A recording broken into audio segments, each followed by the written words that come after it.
Hello, today we're going to be talking about economic schools of thought. I know many of you will think this is a really boring topic, but it's really an incredibly important topic. If you want to make a difference in terms of creating a more sustainable world, you've got to understand this, and you've got to understand what your options are.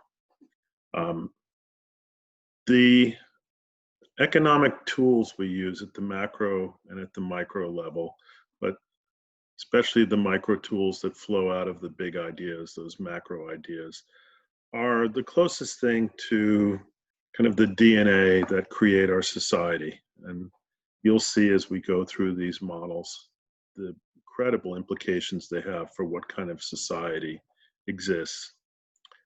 One of the things I want you to get out of this unit is that there's not one flavor of capitalism.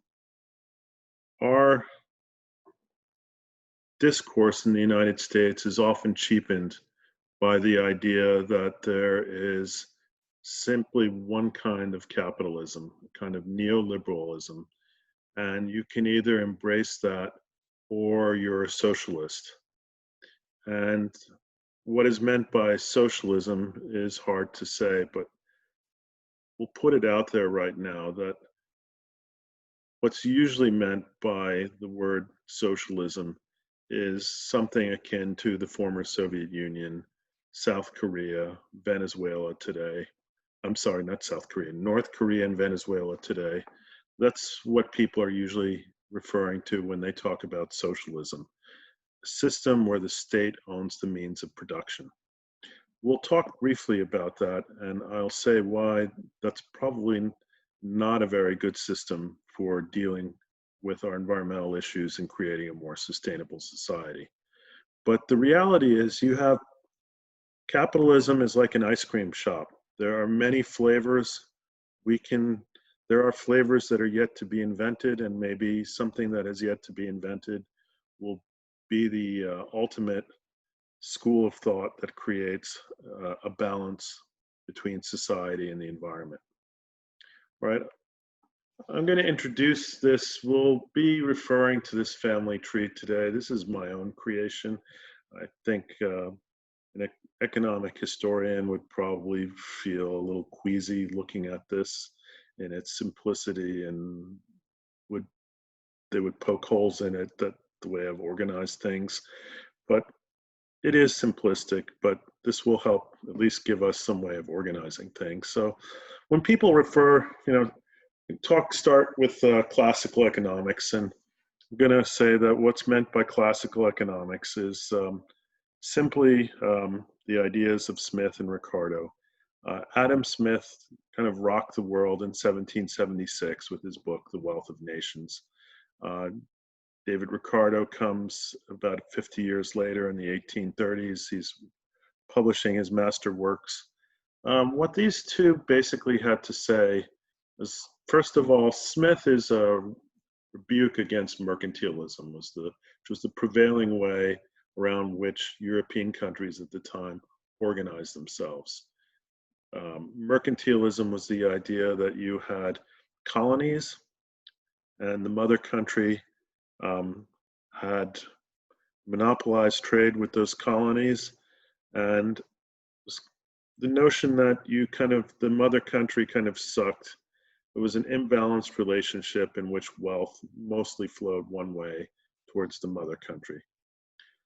The idea of free trade at that point in time was an anathema.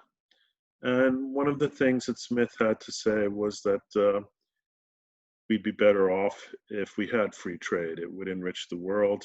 David Ricardo later went into much greater depth on that. Another really important thing about, and before Adam Smith, really, economics didn't exist as a discipline, and it really doesn't come into its own for another 100 years.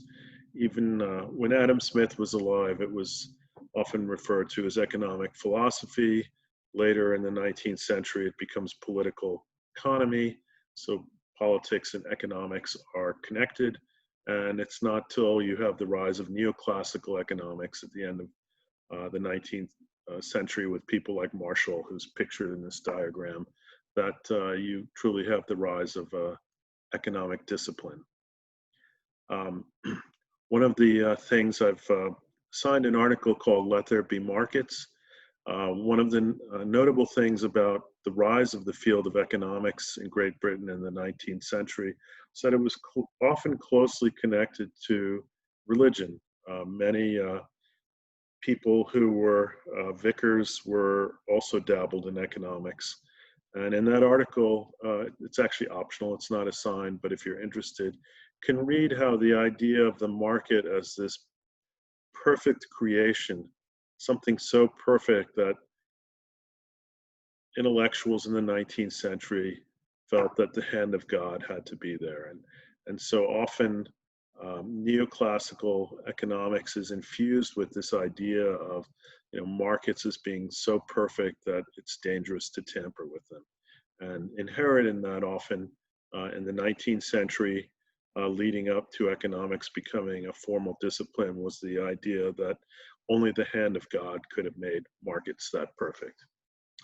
Okay, before we get deeper into neoclassical economics, I just want to deal with Marxism and the command and control economy.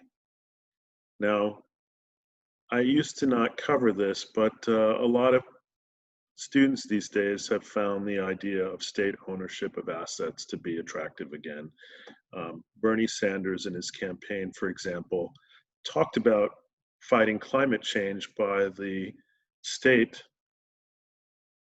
buying up utilities, essentially, or creating ownership of utilities, and this would be the way to decarbonize our energy systems.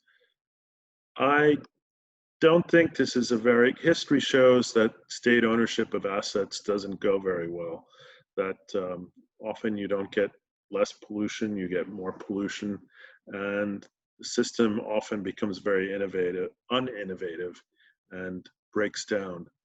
For those of you who doubt me, look at, in some ways, ironically, this has been good for climate change in Venezuela.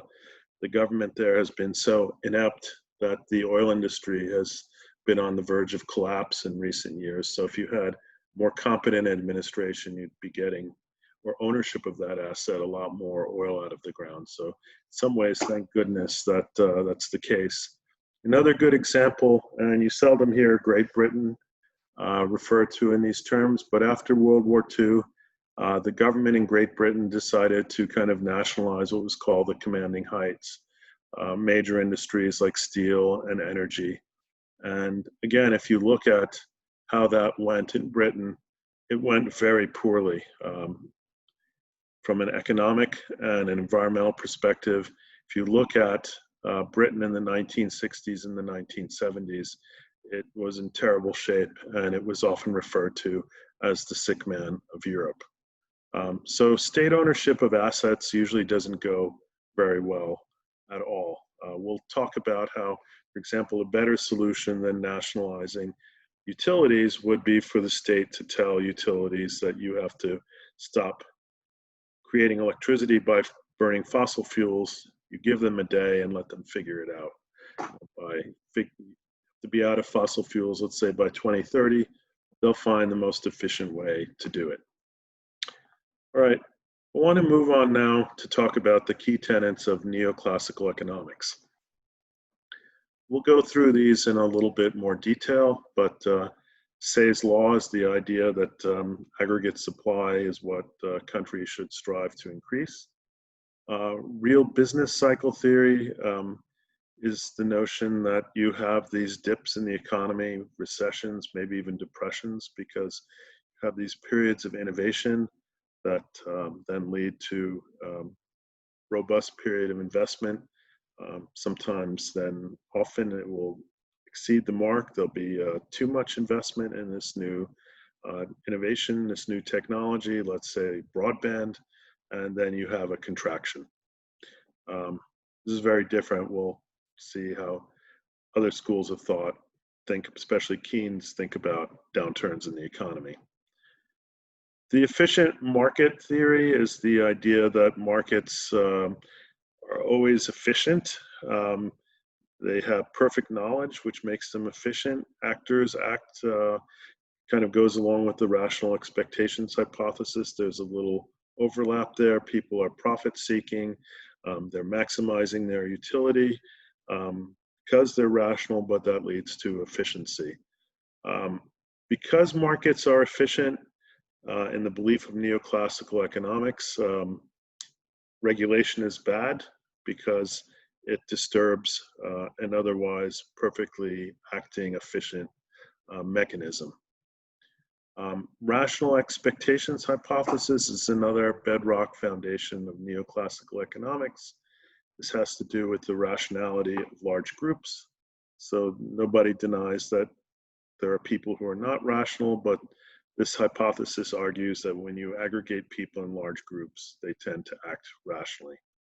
And then finally, free trade has been a bedrock assumption of neoclassical economics. And this aspect of neoclassical economics goes strongly rooted in what came before it, classical economics.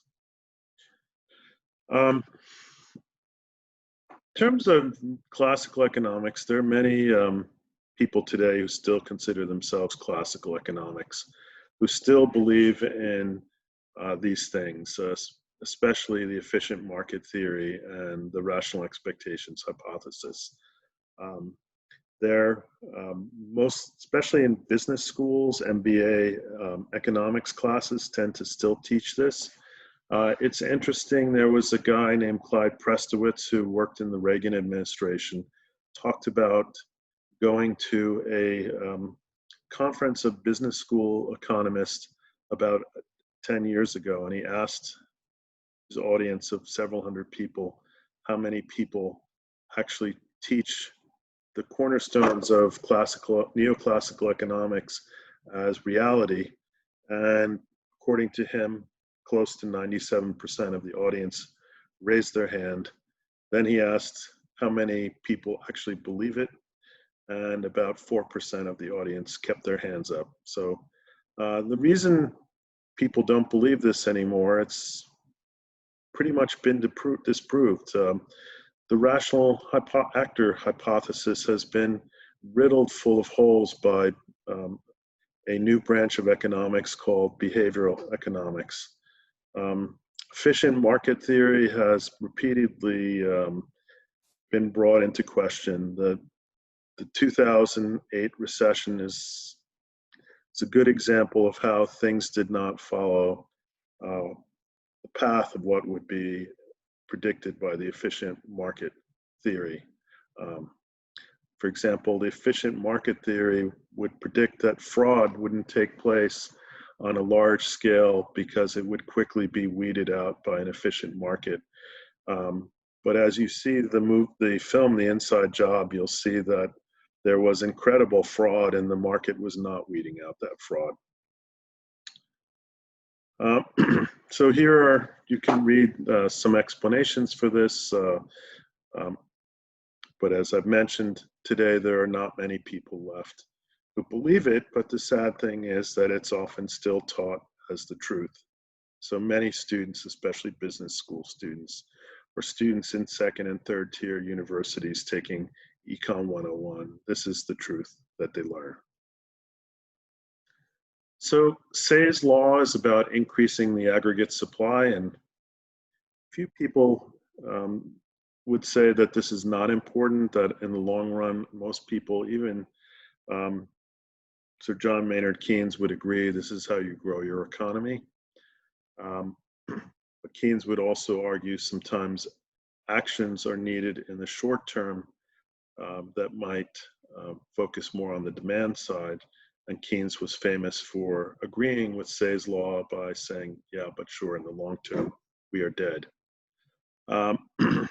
So how do you expand aggregate supply? You can bring in more labor.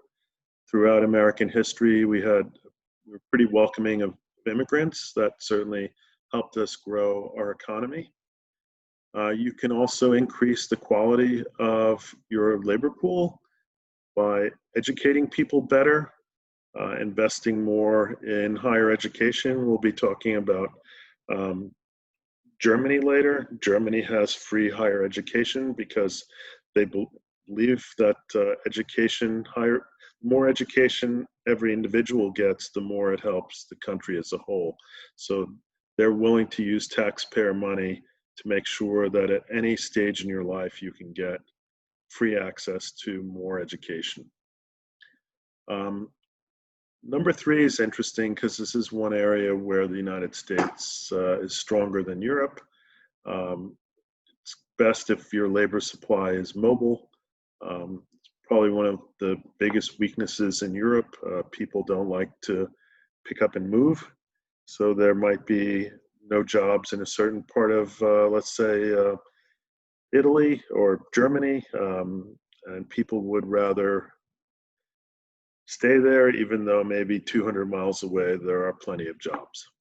In the US, historically, we are not like that. If the jobs dry up in Detroit, Michigan, and there are plenty of jobs near Dallas, Texas, people will pick up and move. Expanding the capital stock, this is increasing the level of capital investment and research and development spending by firms. So firms investing in new equipment, spending more on R&D. Increase business efficiency by promoting greater competition within and between markets. That's also a key thing that helps grow the economy. And you stimulate a faster pace of invention and innovation.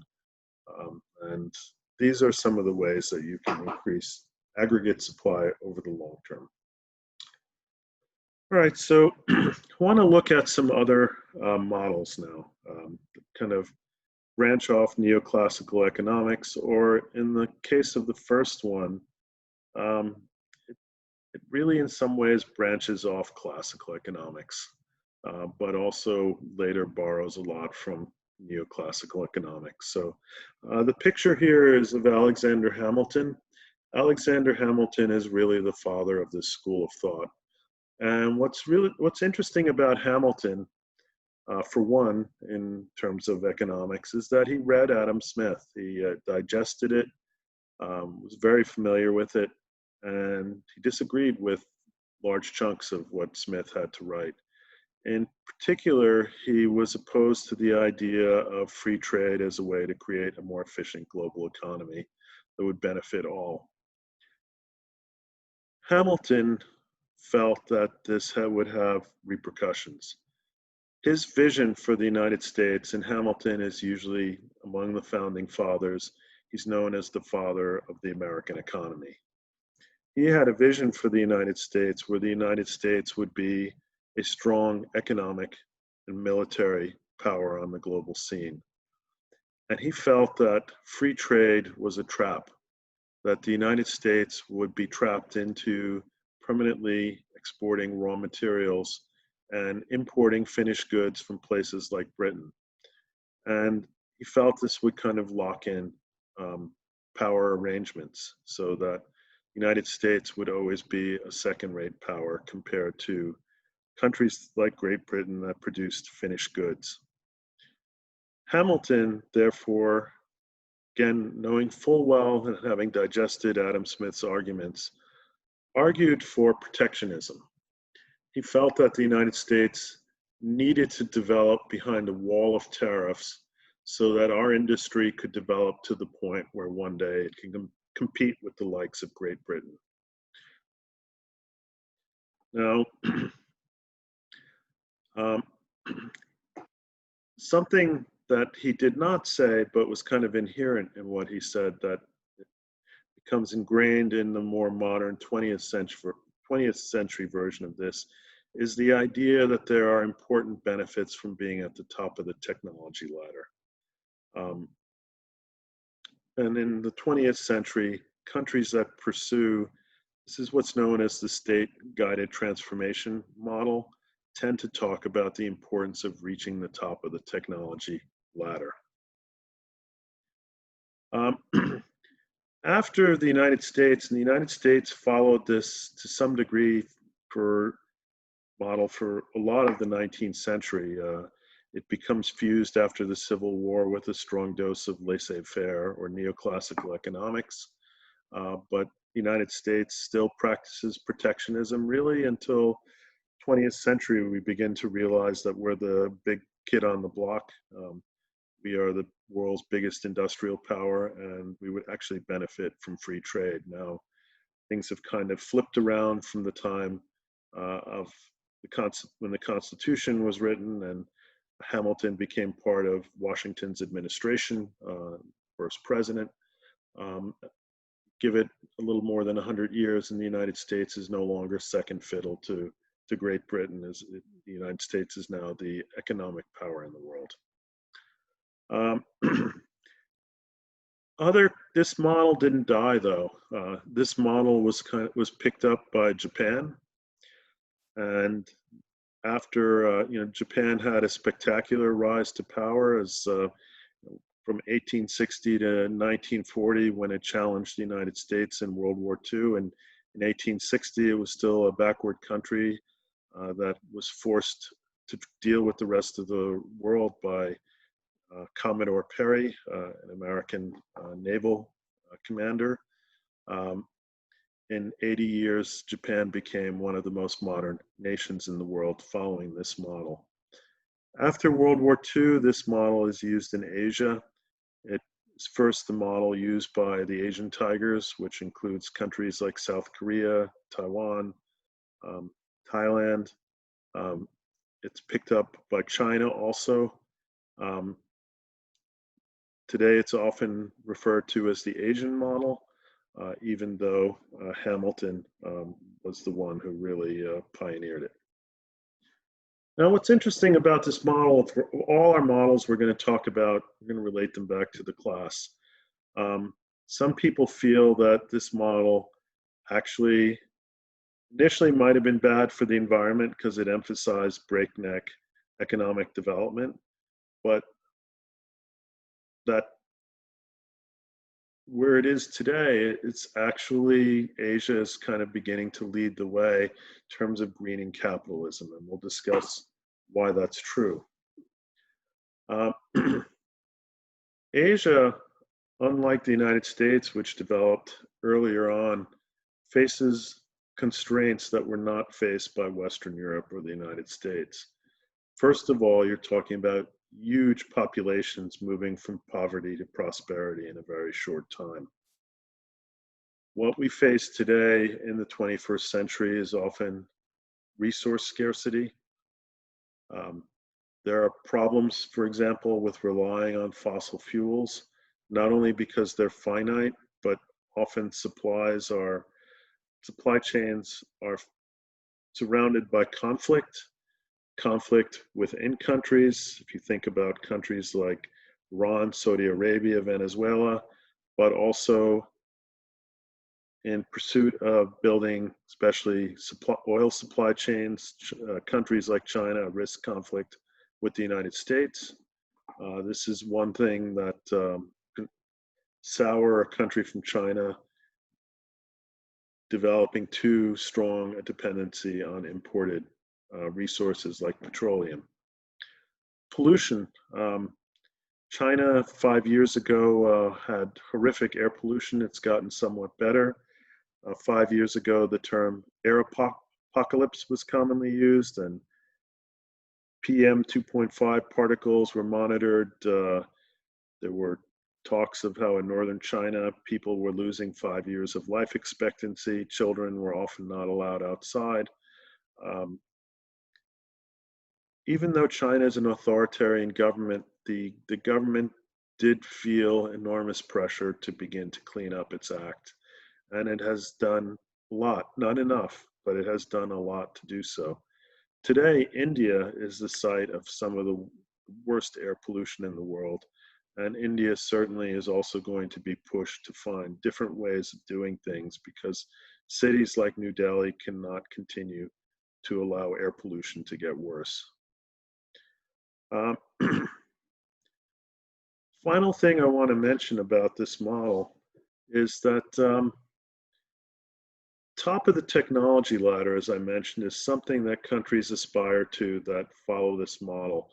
And if you think about what type of technologies, if you predict what they are that are going to lead you to be on the top of the technology ladder in the future, clean technology is going to be very important.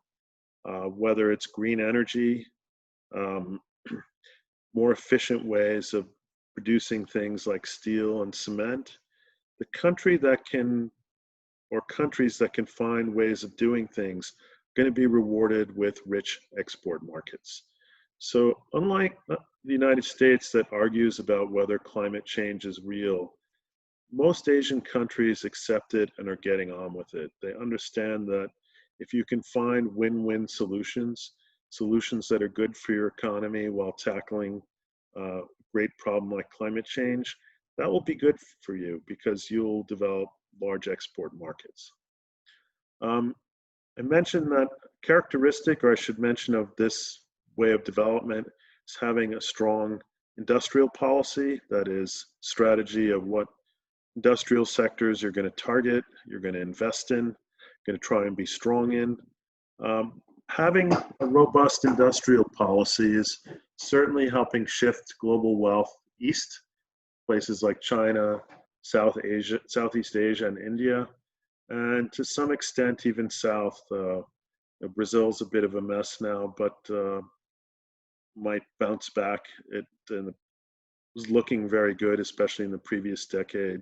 South Africa and Colombia are other examples of countries that have shown uh, ability to make rapid steps forward. We're going to change schools of thought now. We're going to talk about Keynesian economics. Okay, before we get into this, I've got to introduce Sir John Maynard Keynes, one of the greatest minds of the 20th century. He's not only one of the leading economists, he's often considered the father of macroeconomics. He is credited with developing the ideas of macroeconomics as he wrestled coming to terms with the Great Depression and what government could do about keeping themselves out of recessions and depressions. But that's not the only contribution he made.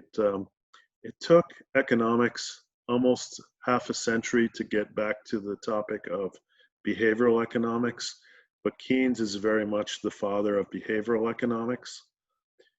We'll see how he planted the seed for behavioral economics. And today we all talk about resiliency. Keynes didn't use the word resiliency, he used the word removing uncertainty and distinguished between uncertainty and risk. And now all of a sudden, again, we're talking about not trying to optimize our global economy, but developing an economy that is more resilient. And that is what Keynes was talking about when he would talk about removing uncertainty. All right, a little bit more on this man because he's really interesting and important. He was at a young age put in charge of the British war economy during the First World War.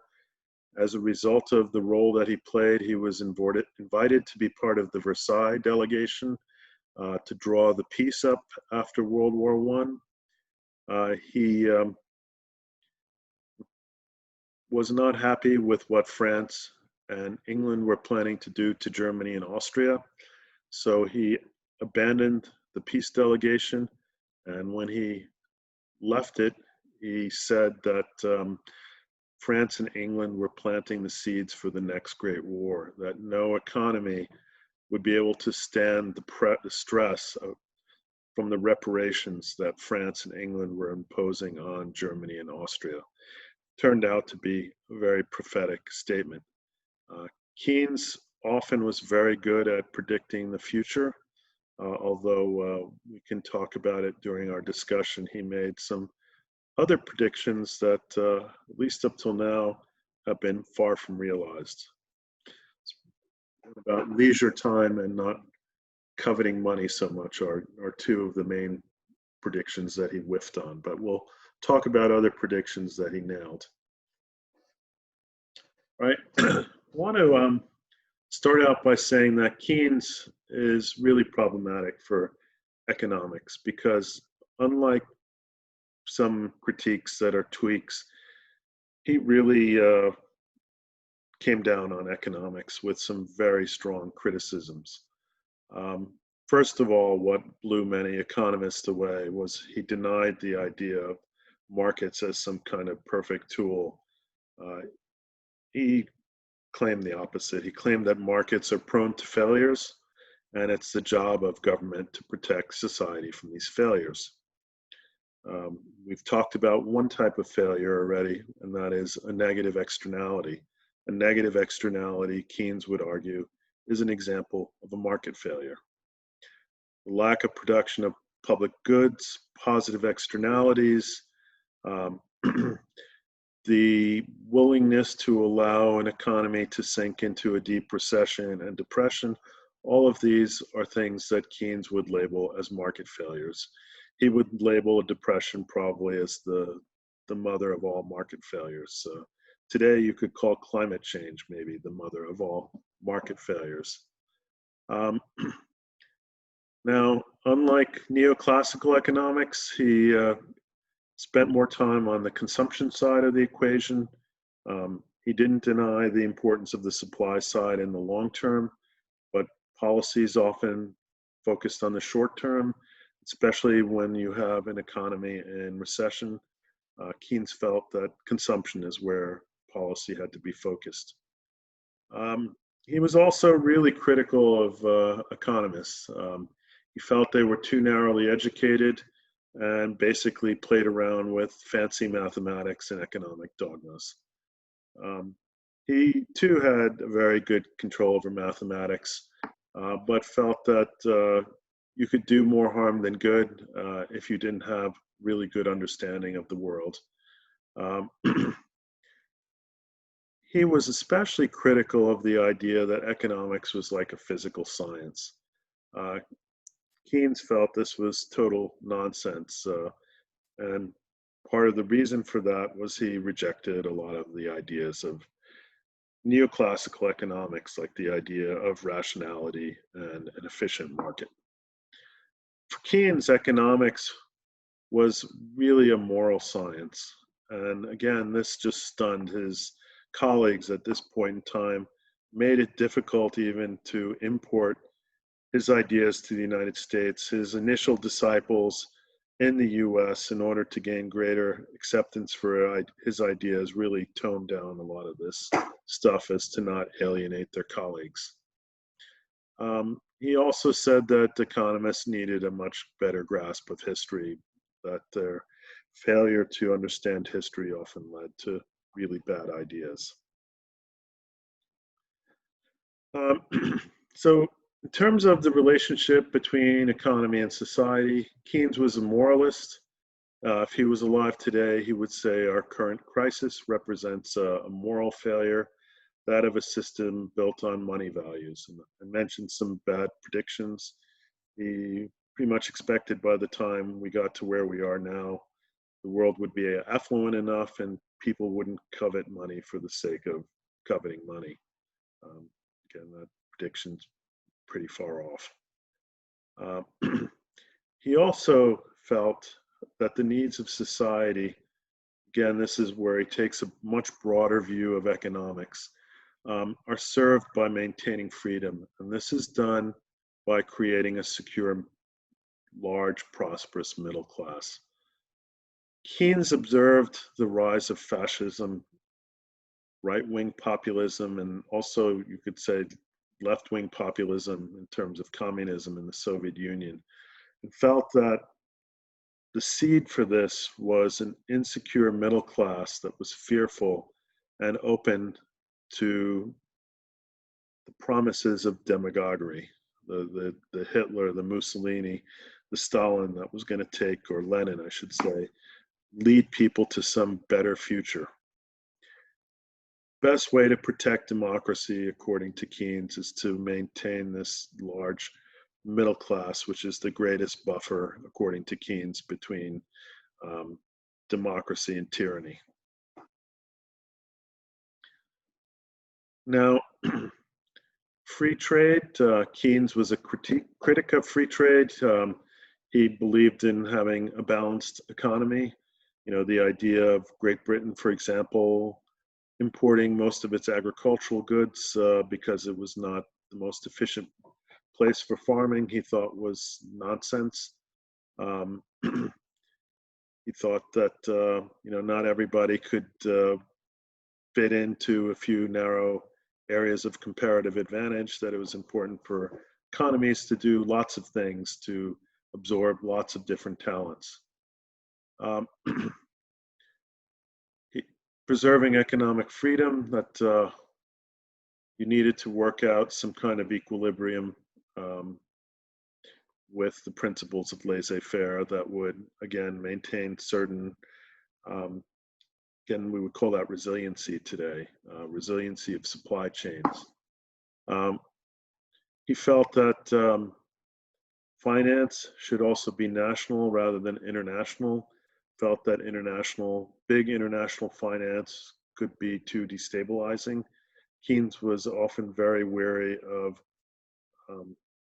big finance, felt that one of the most important things government could do was to keep finance tame. He also felt that globalization, as we call it today, he called it economic internationalism, could lead to conflict in that countries would try to cheat, punish other countries to maintain full employment. In some ways, you could say that problem between the United States and China is the United States feels that China, to create more employment, has often created policies that have hurt employment in the US, such as subsidizing industries to the point where they have at times sold things below the cost of production. Now, he was in favor of comparative advantage only when it was related to differences in natural resources and environmental conditions. So he would say, of course, Great Britain shouldn't grow pineapples, that it makes sense to import pineapples. So some core tenets of Keynesian economics as it applies to the government. Government, according to Keynes, should protect against market failure, should distinguish between risk and uncertainty. Uncertainty should bring down regulation, and he was especially fixated, as I mentioned, on the financial industry. Believe that macroeconomic policy should be used to maintain full employment and reduce the amount of uncertainty in the system, and believe that government should be preventive rather than trying to come up with a cure. You've seen The Inside Job. You can contrast that with Alan Greenspan, who was the head of the Federal Reserve, who believed the opposite, that believed that prevention was inefficient and it's better for government to react to problems like happened in 2008, that the cure was better than the prevention. He believes government should provide society with public goods, things like parks, roads,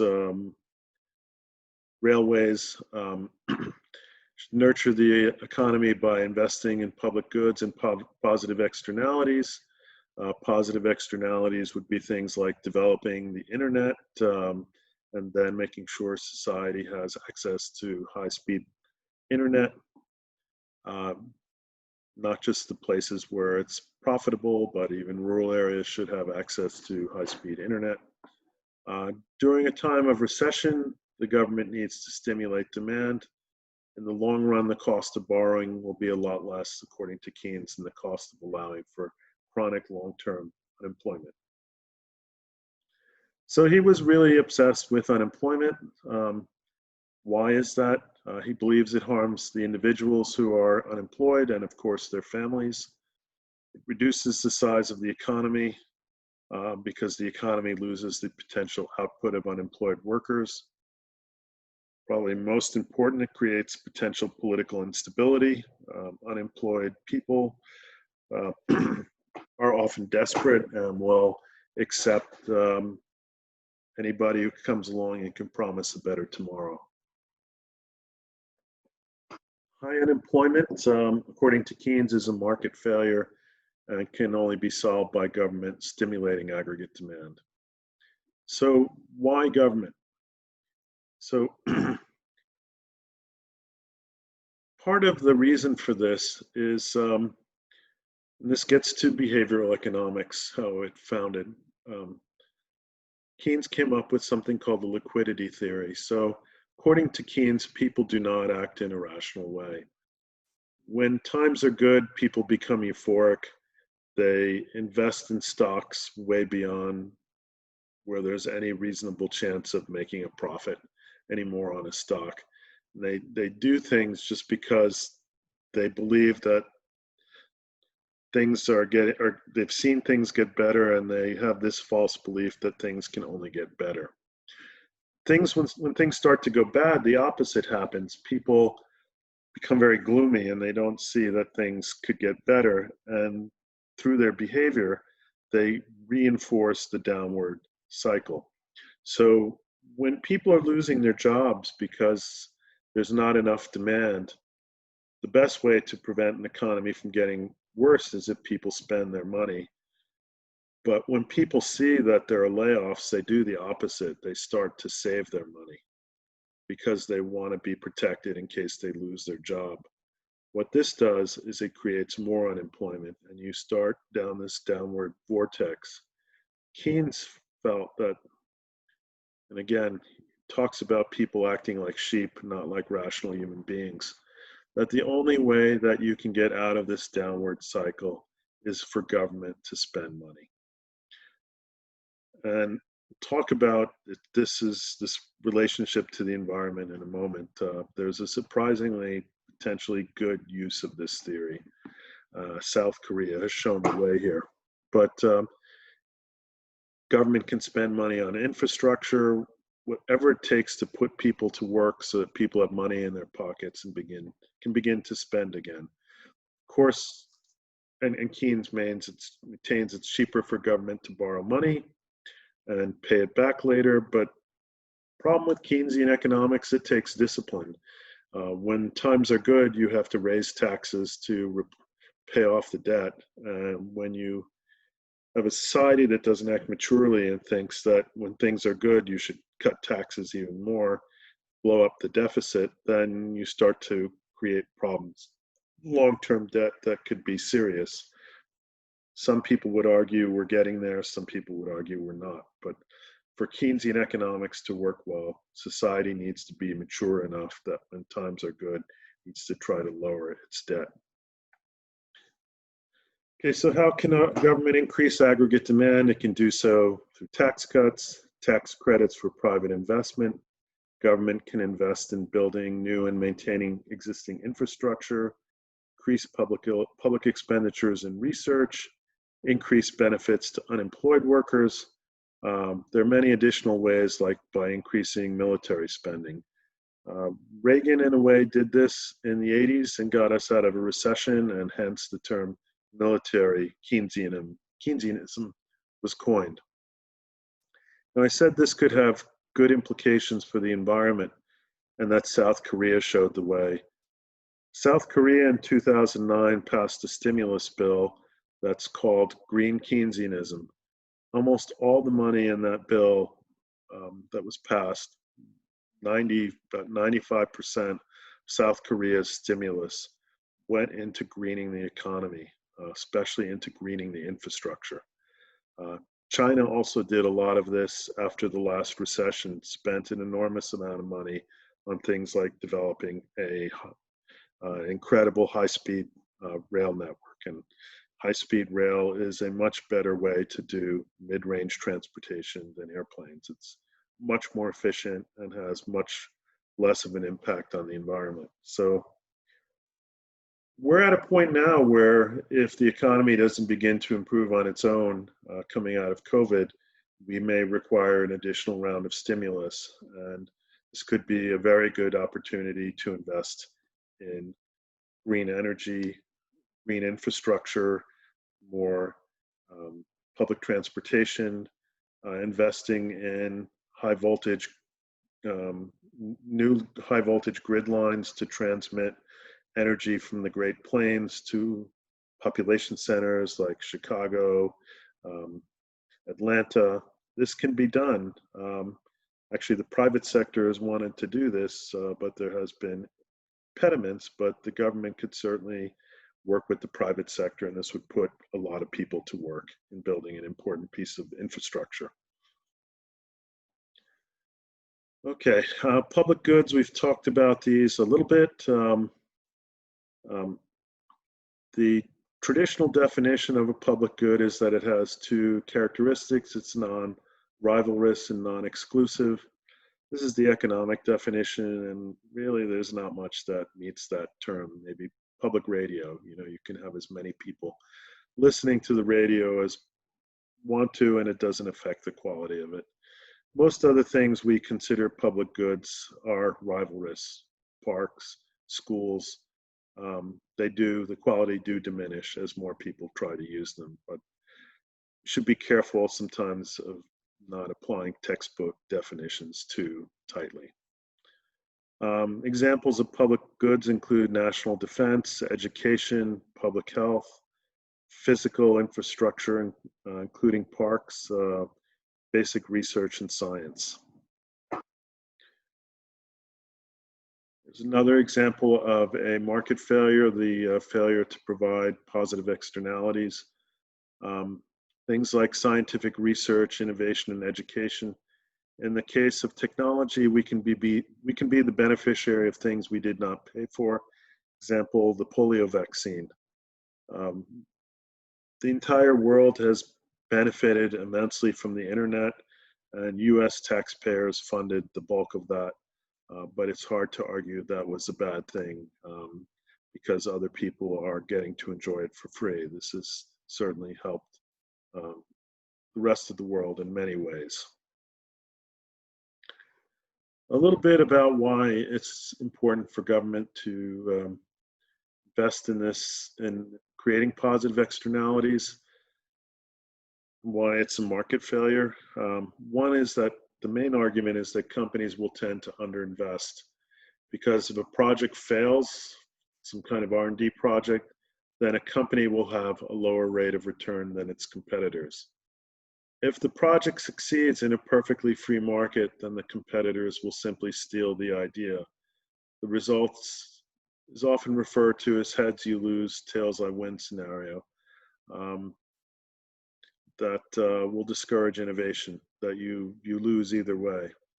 Intellectual property protection, patents can encourage greater investment and innovation, but we also see how sometimes they're abused, especially there's really good evidence of abuse in pharmaceutical industry where patents are extended by not really making meaningful improvements, but often by adding maybe some inert ingredients. A company can extend its patent over an important drug.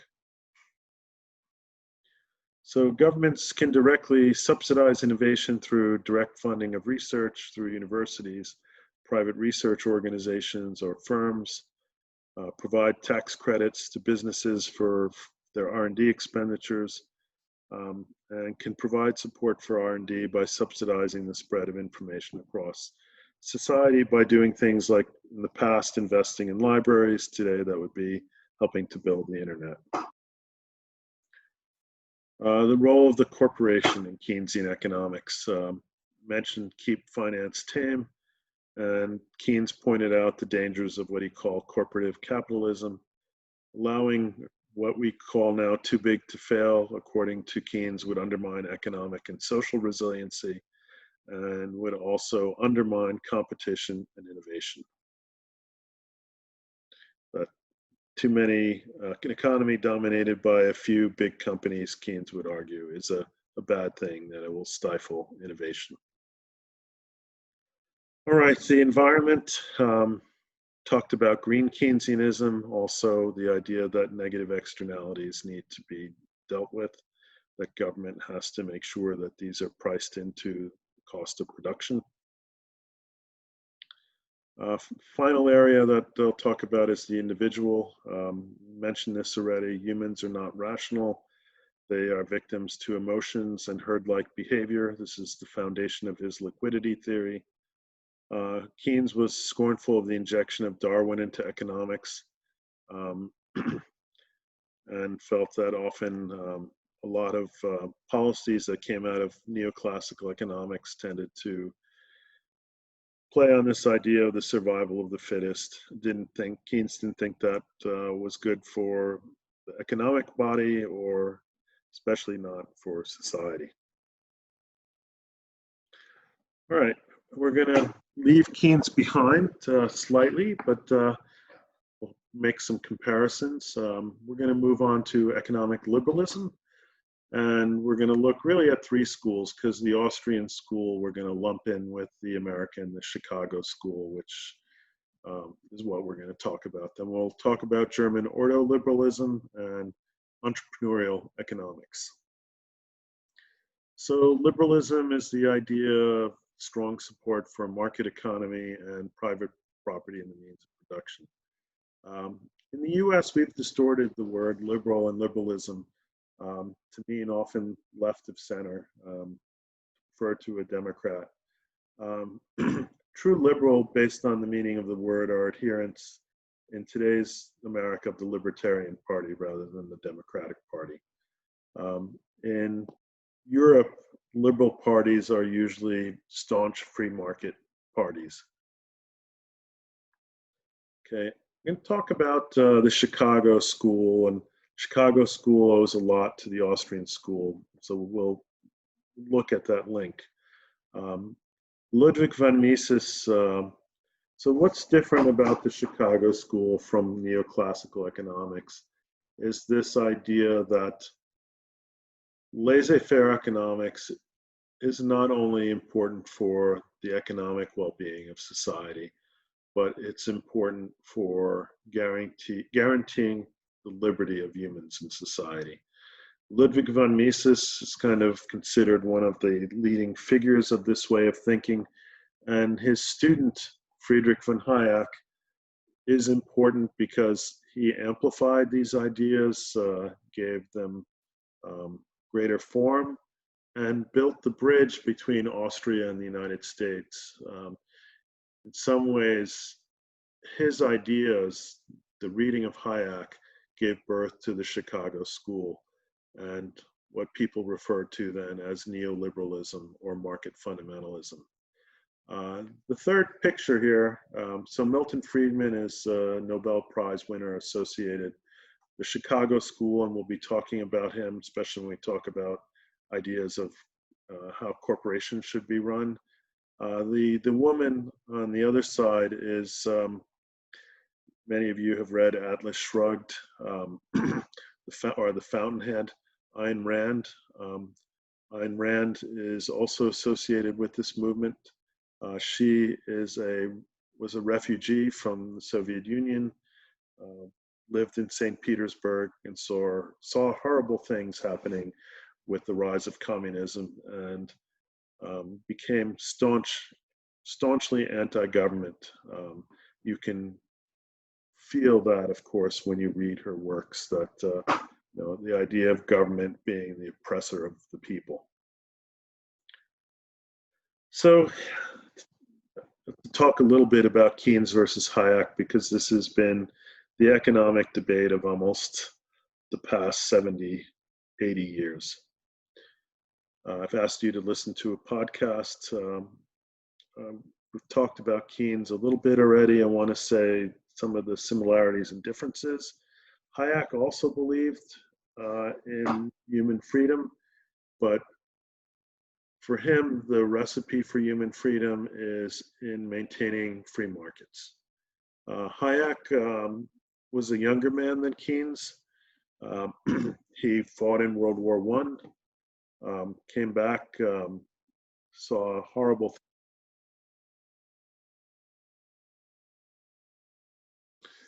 Not only did the Soviet Union rise up and he saw totalitarianism to the east of Austria, but after he finished school, the 30s, Austria and Germany become united in the Anschluss. Hayek was smart enough to understand what was going to happen and fled Austria for Great Britain. Now, the world, especially the West, especially the United States, has spent 80 years debating these two sets of ideas. An interesting little factoid, is that the two men actually spent a lot of time together. During World War II, they often spent time on the same roof together, manning anti-aircraft um,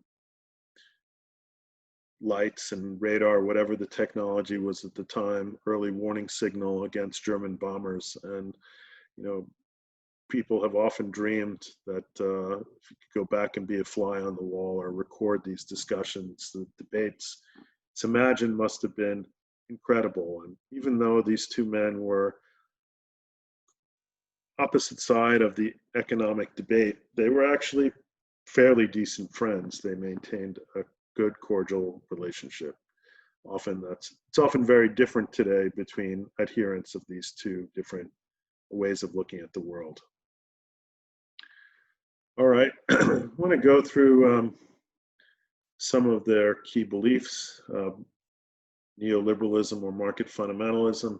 Um, they believe, like different than Alexander Smith, they believe the short-term interest of consumers should be given primacy in decision making. Believe love of money is the basis for social organization, or the idea of happiness coming through the marketplace. We'll talk more about that when we talk about individual in coming lecture.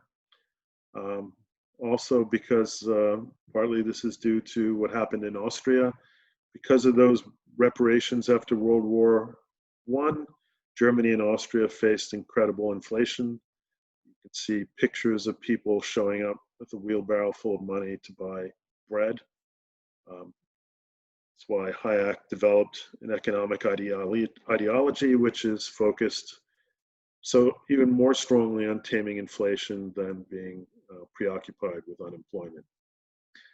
And Hayek believed every action government takes strips us of a bit of our freedom, so only an unfettered free market can ensure our liberty. But interestingly, Hayek wasn't as extreme as many market fundamentalists today. There's a famous recording where towards the end of his life, it's the middle of the 1970s, he's on a TV show and the host asks him about healthcare, if there's a market failure there, and if government shouldn't be involved in providing healthcare. And Hayek didn't like to admit it, but he admitted that often, when you pit the interests of shareholders against health of individuals, you've got a problem, and that government often needs to be involved in intervening. So many people who consider themselves disciples of Hayek today would not admit that.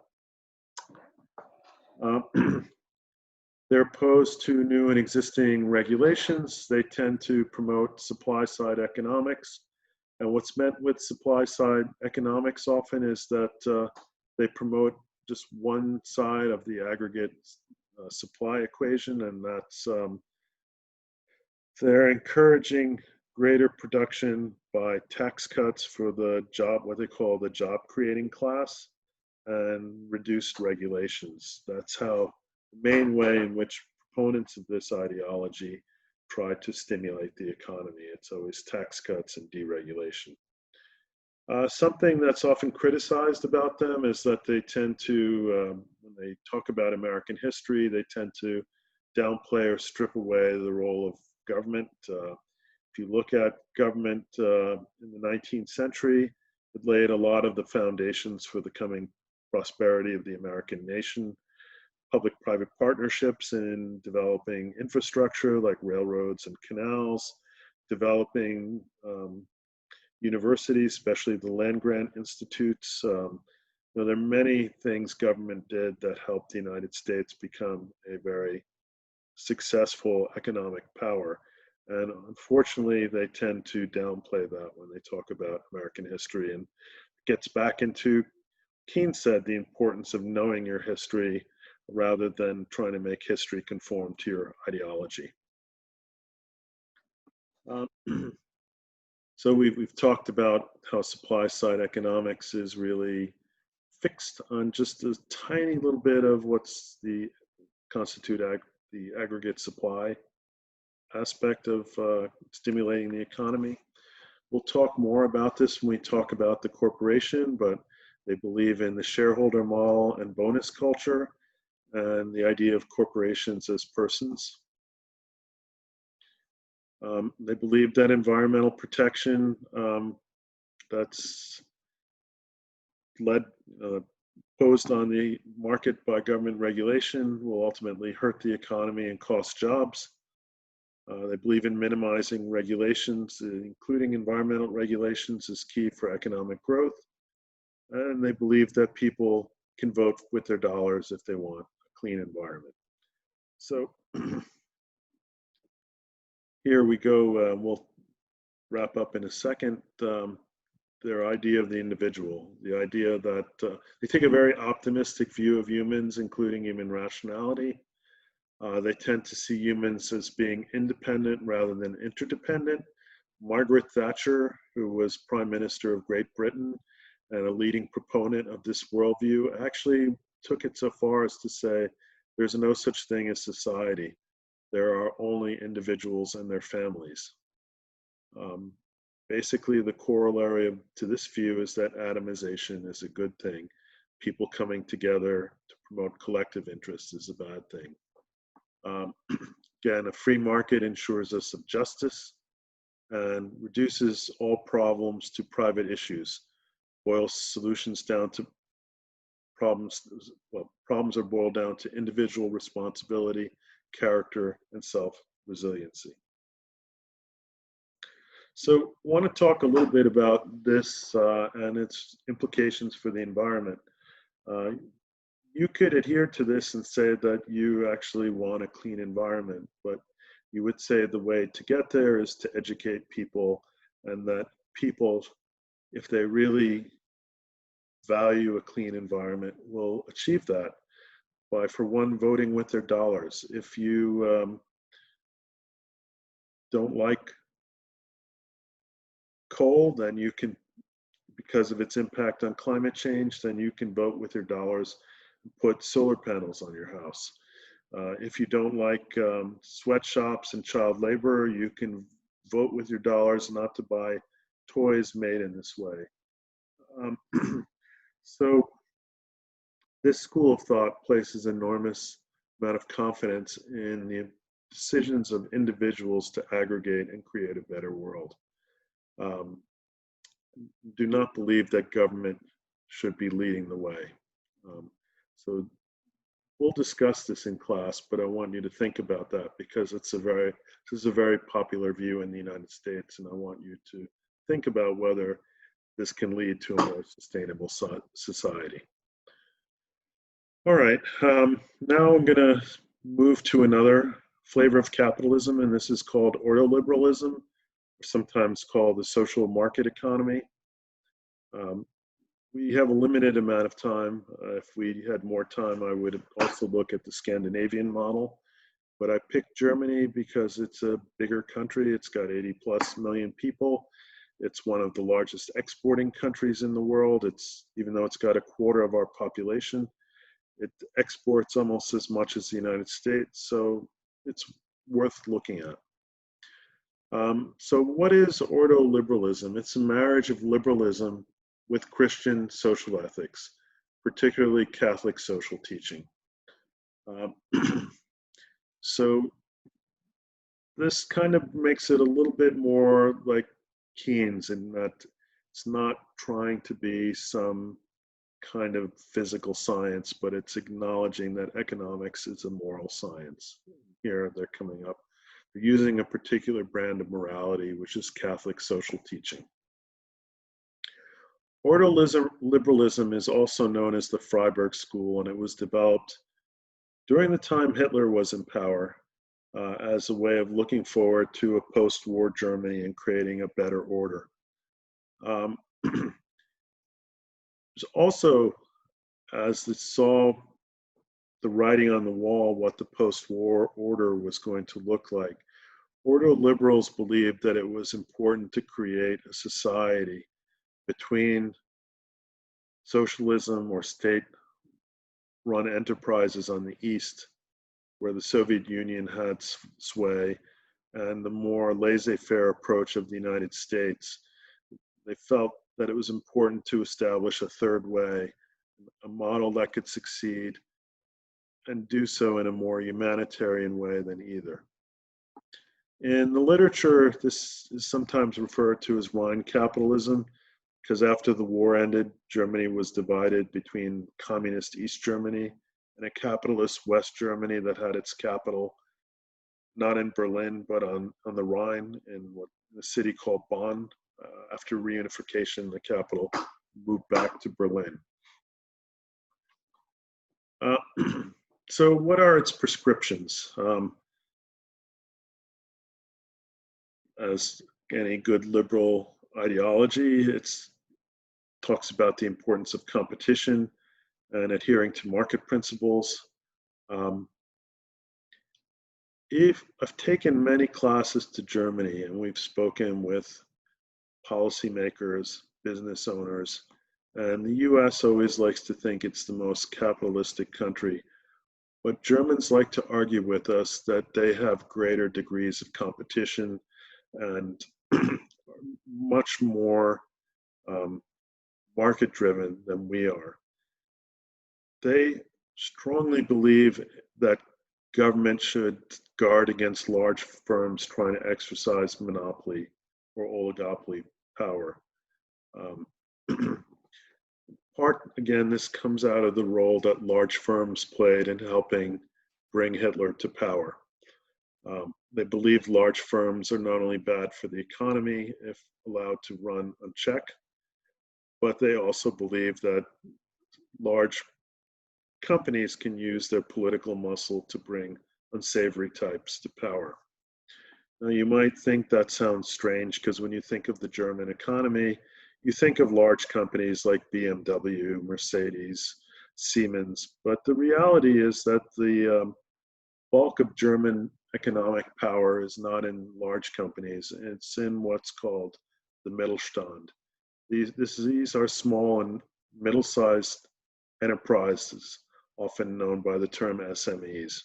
And Germany has the strongest SME scene in the world. Its economy, its employment is really driven by these small and mid-sized firms.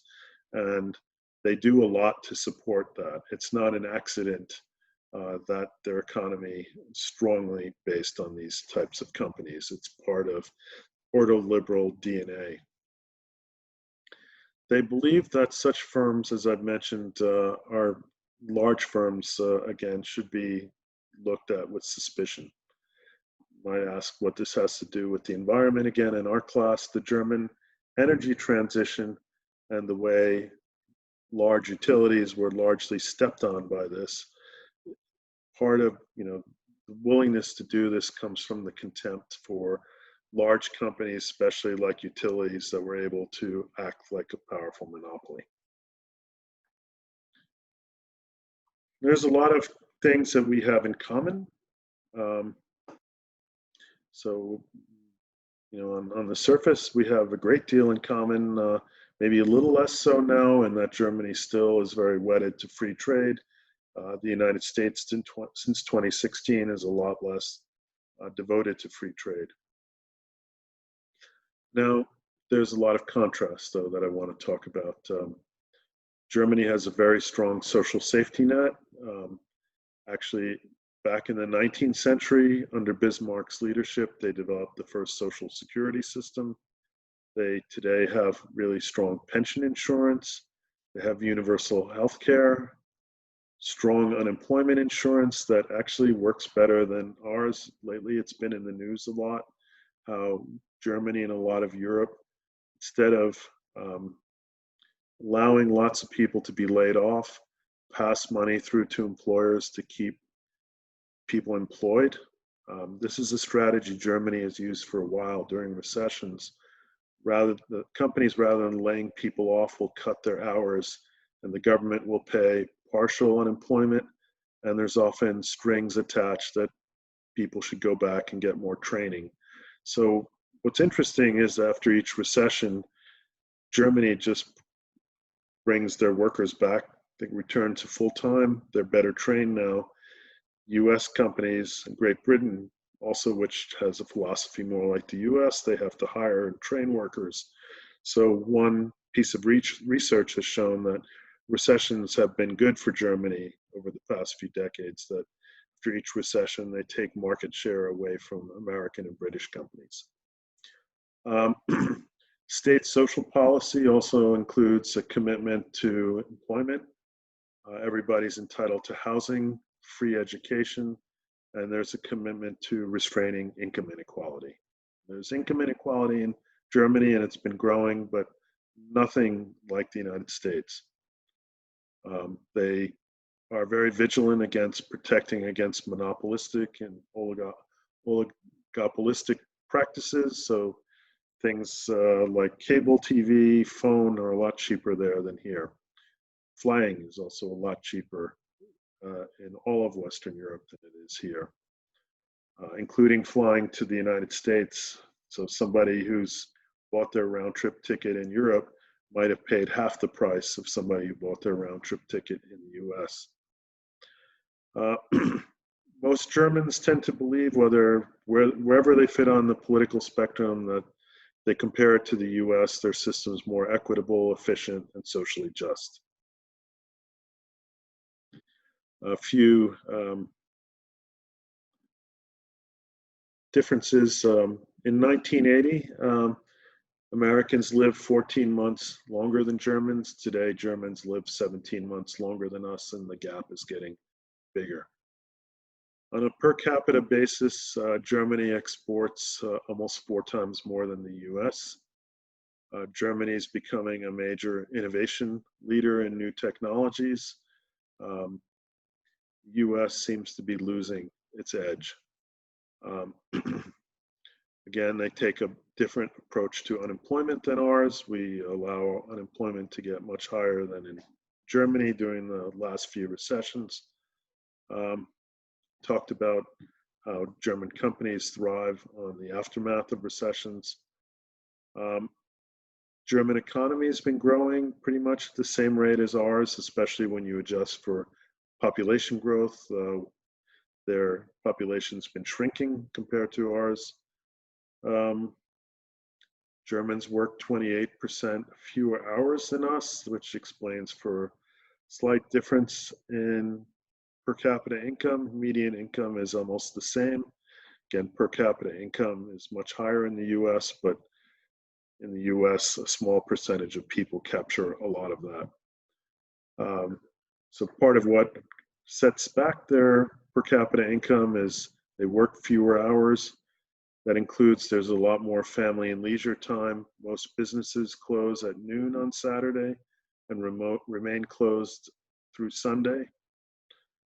Another phenomena that's unique in the US is that not only do minorities enjoy shorter life expectancy, but something that the world has been really curious about is that, again, and it's an indicator that things are not right here, is that death rates are also climbing now for middle-aged whites. So what does ordoliberalism mean for the environment? One, because it's very focused on creating a fair society, a more decent society. There's seems to be not much of a pushback against sustainability. Even German company owners, if you talk to them, sustainability tends to be in their DNA. Efficiency is part of also strongly rooted in the German culture. And to them, being at least economically sustainable is the same as being more efficient. You don't waste things. Ordoliberalism also is very trade focused. It's focused on maintaining a lot of mid-pay jobs. One of the reasons why, how they maintain lots of mid-pay jobs in Germany is by maintaining a big manufacturing sector. About 22% of Germans work in advanced manufacturing. In the US, that's less than 9% now. Those jobs are very well paid, and the only way you can maintain that number of jobs is producing things the rest of the world wants to buy. And Germany knows that clean tech is an important area in terms of producing things that the rest of the world will buy. Because there's greater equality in Germany, that enabled the German Renewable Energy Act. If you've watched that video, if you'll remember, one of the speakers referred to the extra cost people paid for electricity as the price of a couple of beers.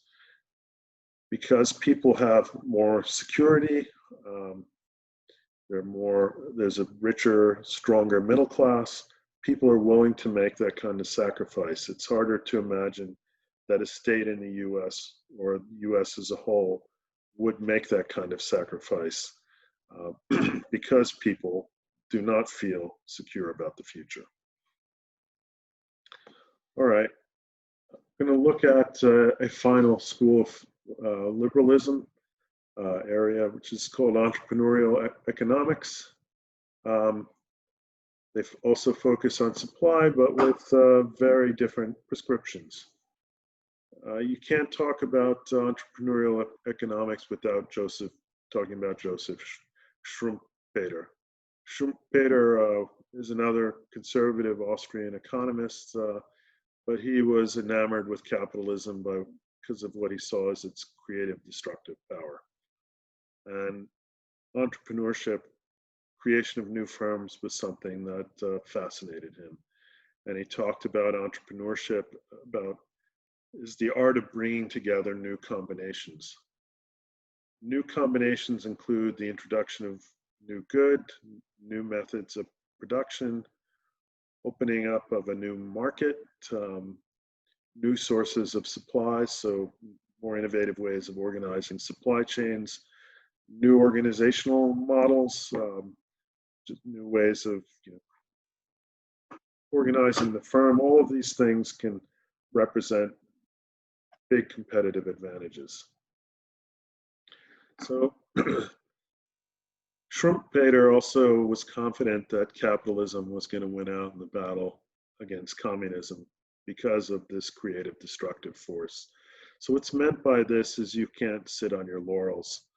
If you're a company that's on top of the world today, if you coast, if you're not constantly innovating, somebody's going to come along and knock you off your perch, and you might not exist in a few decades. According to Schumpeter, the kind of competition that counts is the new commodity, the new technology, the new source of supply, the new type of organization. According to him, this strikes not at the margins of the profits and the output of existing firms, but at their foundations and very lives. So, of course, for him, creative destruction is a positive force which drives innovation, which drives progress. And he saw that this was impossible in a system where the state owned the means of production. This is what made him confident that the Soviet Union is going to be a relic of history, had no future. So the main concern of entrepreneurial economists is new firm creation. How do you nurture innovation? What are the things you need to do? From innovation, reducing hurdles like financial and regulatory barriers, helping embrace local, global, national opportunities, making sure there's a competitive environment that does not place unnecessary barriers to market entry. All of these things are important from the perspective of entrepreneurial economists. Carl Schramm actually was here on campus 2 years ago. Carl Schramm is the former president and CEO of the entrepreneurial champion think tank, the Ewing Marion Kauffman Foundation. This was created with an endowment from Mr. Kauffman when he passed away, felt that entrepreneurism was very important, and it wanted to create a foundation that would be dedicated to helping entrepreneurs in the US and making the case for entrepreneurship. According to Schramm, who spoke at the Clean Tech Summit 2 years ago, almost all new net job creation in the US economy comes from firms less than 5 years old. He figures that On average, about 700,000 new firms are created each year. According to Schramm, 80% of all new jobs in the US created since 1980 have come from firms that are less than 5 years of age. You might wonder how this is possible. Many business students are training for jobs with Fortune 500 companies.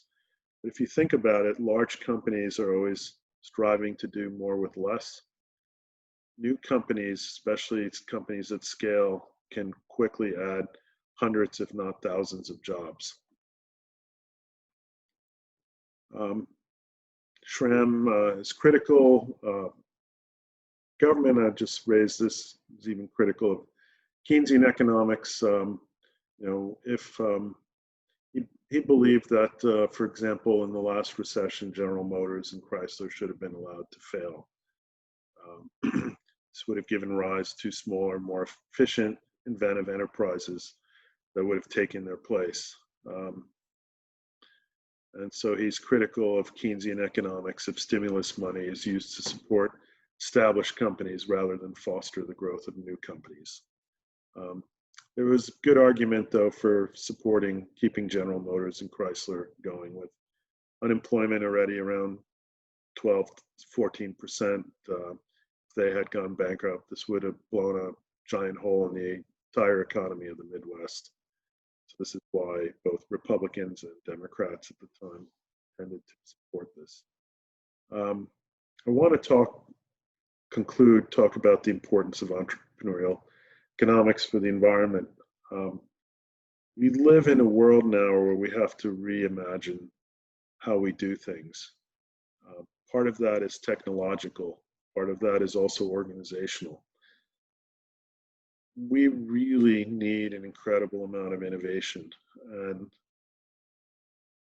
entrepreneurial economics, with its focus on bringing in the new, moving barriers to the new, shed a lot of light and provide justifications, for example, for removing subsidies for fossil fuel companies and encouraging the growth of new renewable energy companies.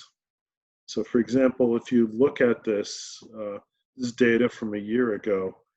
There are 3.3 million Americans as of a little over a year ago working in the clean energy industry. They outnumber people working in fossil fuels by 3 to 1. In the solar industry, today there are more people working in solar than in coal, but few people get that impression from the political discourse. Entire emphasis is on preserving the old companies, and this is very much the opposite of entrepreneurial economics. So entrepreneurial economics has a lot to contribute to our dialogue today on how to green our economy and bring in help grow new, cleaner companies and technologies. Here's your question for next class. Thank you very much for listening to this lecture. I apologize for the length. The next few lectures will be a lot shorter.